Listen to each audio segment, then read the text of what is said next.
சர்வதேச விண்வெளி மையத்தில் விண்வெளி வீரர் சுபான்ஷு சுக்லா மேற்கொண்டு வரும் ஆய்வுகள் முதல் ககன்யான் திட்டம் குறித்த அப்டேட் வரை இஸ்ரோ பல்வேறு அறிவிப்புகளை வெளியிட்டுள்ளது.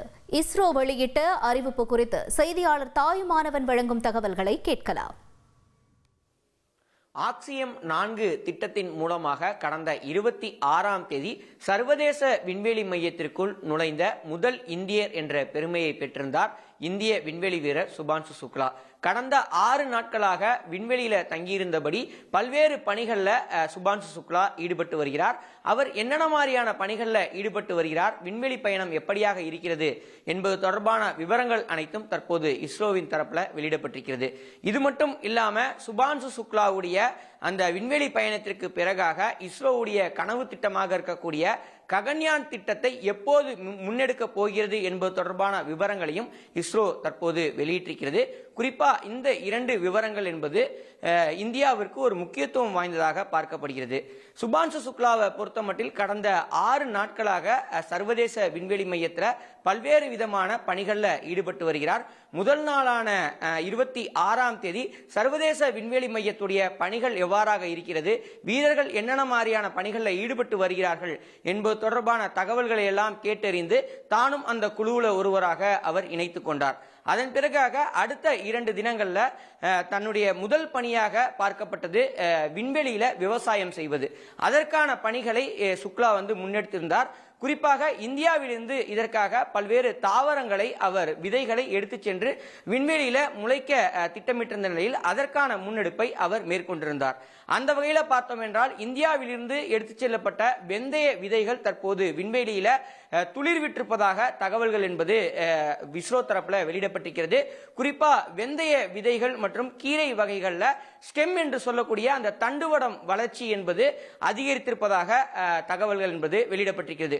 குறிப்பா விண்வெளியில பூஜ்ய ஈர்ப்பு விசை இல்லாத நிலையில இந்த தாவரங்கள் மற்றும் இந்த கீரை வகைகளுடைய வளர்ச்சி எப்படியாக இருக்கிறது என்பது தொடர்பான ஆய்வுகளைத்தான் சுக்லா முதற்கட்டமாக எடுத்து வருகிறார். அது மட்டுமல்லாம இந்திய பிரதமர் மோடியுடன் காணொலி வாயிலாக கலந்து ஆலோசித்த அவர் பல்வேறு கருத்துக்களையும் அவர் தெரிவித்திருந்தார். குறிப்பா விண்வெளியில எப்படியாக இருக்கிறது, மனிதர்களுக்கு என்னென்ன மாதிரியான பாதிப்புகள் விண்வெளியில இருக்கிறது, அது மட்டும் இல்லாம இந்த ஆக்சியம் 4 திட்டம் என்பது ககன்யான் திட்டத்திற்கு எந்த அளவுக்கு ஒரு முக்கியத்துவம் அளிக்கும் என்பது தொடர்பான விவரங்கள் எல்லாம் பிரதமர் மோடியுடன் கலந்து ஆலோசித்ததாகலாம் தகவல்கள் என்பது வெளியிடப்பட்டிருக்கிறது. 6 நாட்களாக பல்வேறு விதமான பணிகளை சுக்லா முன்னெடுத்திருக்கிறார். அதிலும் குறிப்பாக விண்வெளியில புற்றுநோய் செல்கள் எவ்வாறாக அதிகரிக்கிறது, அந்த செல்களை கட்டுப்படுத்துவதற்கு என்ன மாதிரியான பணிகளை மேற்கொள்ள வேண்டும், விண்வெளி செல்லக்கூடிய மனிதர்களுக்கு என்னென்ன மாதிரியான பாதிப்புகள் ஏற்படுகின்றன என்பது தொடர்பான ஆய்வுகளிலும் அவர் ஈடுபட்டிருக்கிறார். மொத்தமா இந்த ஆக்சியம் 4 திட்டத்தில் பார்த்தோம் என்றால் மொத்தம் 60 வகையான ஆய்வுகள் மேற்கொள்ள இருப்பதாக அறிவிப்பு என்பது ஏற்கனவே வெளியிடப்பட்டிருந்தது. அதில் 11 வகையான ஆய்வுகளை சுபான்ஷு சுக்லா மேற்கொண்டு வருவதாக தகவல்கள் என்பது வெளியிடப்பட்டிருக்கிறது.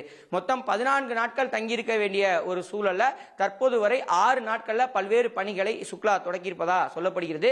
இவை ஒருபுறம் இருக்கிற சுக்லாவுடைய இந்த ஆக்சியம் 4 பயணத்தின் மூலமாக சர்வதேச விண்வெளி மையத்தை நோக்கிய பயணத்திற்கு பிறகாக இந்திய விண்வெளிக்கு ஒரு புதிய மைல்கல்லை எட்டக்கூடிய வகையில் கனவு திட்டமான ககன்யான் திட்டத்தை விரைந்து நிறைவேற்றுவதற்கு இஸ்ரோ தரப்புல தயாராகி வருவதாகவும் அறிவிப்பானது வெளியிடப்பட்டிருக்கிறது.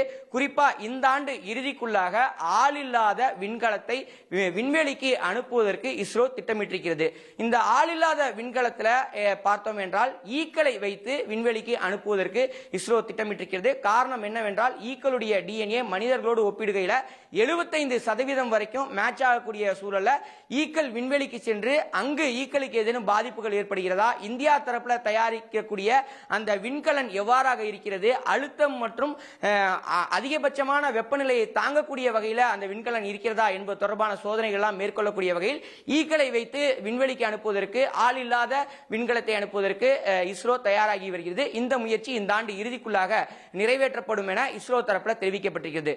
அது மட்டும் இல்லாம இந்த ககன்யான் திட்டத்தில் பயிற்சி பெற்று வரக்கூடிய 4 விண்வெளி வீரர்கள் சுபான்சு சுக்லா உட்பட 4 விண்வெளி வீரர்களையும் விண்வெளிக்கு அனுப்பக்கூடிய திட்டம் என்பது எப்போது இஸ்ரோ தரப்புல முன்னெடுக்கப்பட இருக்கிறது என்றால் 2027 மத்திய பகுதியில் இஸ்ரோ இந்த திட்டத்தை முன்னெடுக்க இருப்பதாக தகவல்கள் வெளியிடப்பட்டிருக்கிறது. சுபான்சு சுக்லா ஆக்சியம் திட்டத்தின் மூலமாக சர்வதேச விண்வெளி மையத்தில் பெறக்கூடிய அந்த பயிற்சியும் அனுபவமும் இந்த இஸ்ரோவுடைய கனவு திட்டமான ககன்யான் திட்டத்திற்கு பெரிதளவில் பயனளிக்கும் என எதிர்பார்க்கப்படுகிறது.